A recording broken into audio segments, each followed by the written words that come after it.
You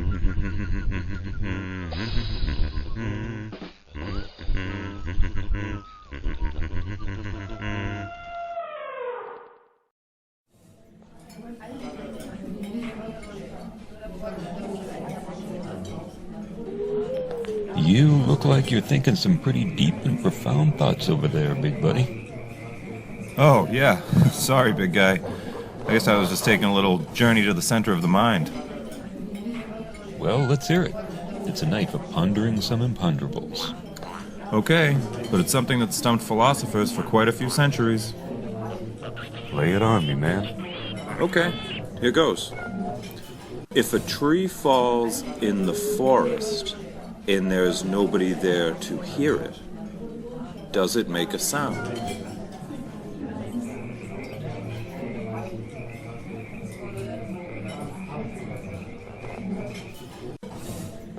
Is that it? Yeah, it's kind of a classic conundrum. Well, it's not really much of a conundrum. It's easy to answer, and it doesn't say anything profound.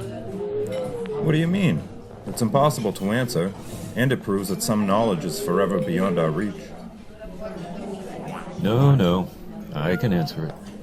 Well, don't just sit there then. If you think you can answer it, go ahead and answer it. Yes. You care to elaborate on that? Yes, it makes a sound. How can you know that if there's nobody there to hear it? Because the forest is full of animals, and birds, and insects. They can all hear it. No, come on.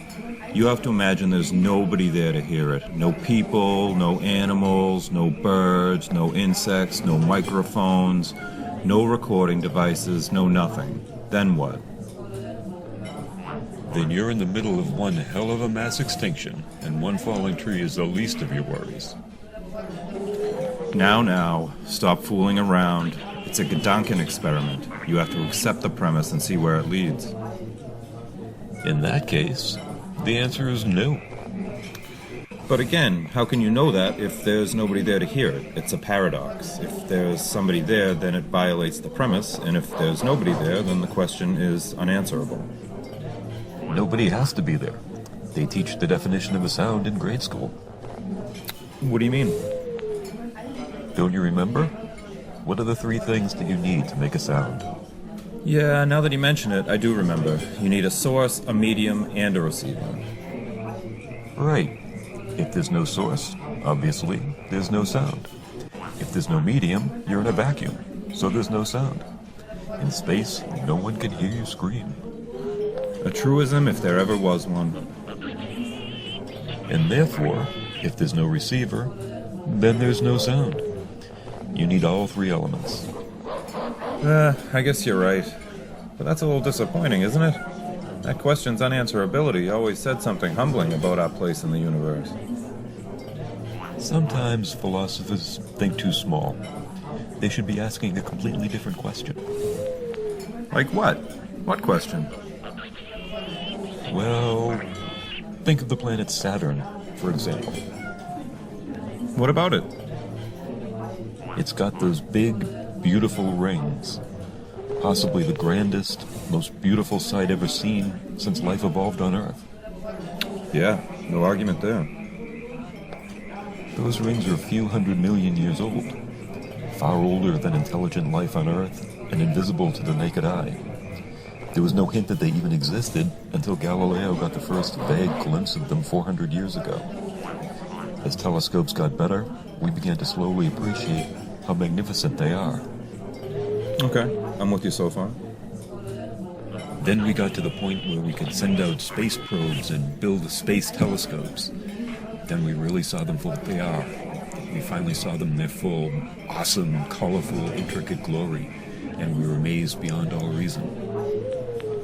Can't argue with that.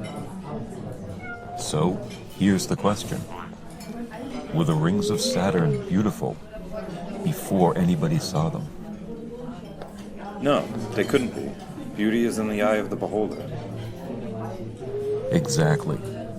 There is no beauty, there is no meaning, unless somebody is there to see it, to know it, to understand it. unless somebody is there to appreciate it. It's just dust and light, just atoms and gravity, just particles and forces, unless somebody is there to appreciate it. But that's not humbling. That's empowering. That's huge. Yeah? Far out. Yeah.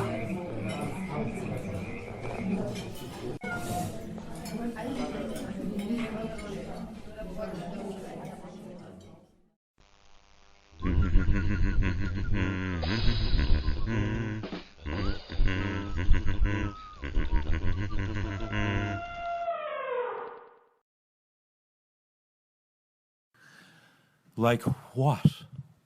What question?